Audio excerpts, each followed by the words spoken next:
Peanut butter and chocolate. Two timeless flavors destined for each other. And nobody nailed the combo quite like Reese's. From a humble penny cup in 1928 to a $3 billion empire, Reese's didn't just get it right, they made it legendary. Have you ever wondered how the world's most iconic candy comes together? Let's take you inside.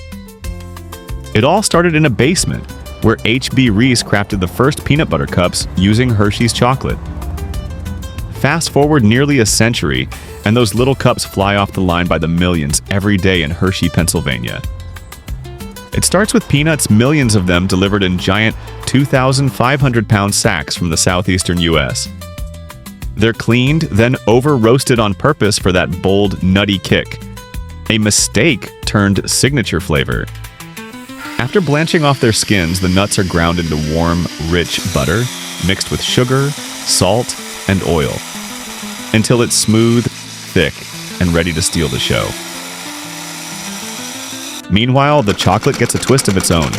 Hershey starts with cocoa beans, grinds them into crumb like chocolatey sand, then refines, melts, and tempers it for that glossy, snappy finish. The perfect partner for the peanut butter center. With paper liners set, liquid chocolate forms the base. A puff of air spreads it perfectly. Next, the peanut butter plug. Dropped, sliced, and centered. Then another pour of chocolate seals the deal. A final blast of air makes it smooth and picture perfect. Each cup chills in a 55-degree Fahrenheit tunnel to lock in that creamy snap. Then they're demolded, paired up because one just isn't enough, and wrapped in the iconic orange. 800 packs per minute. That's Reese's magic, on repeat.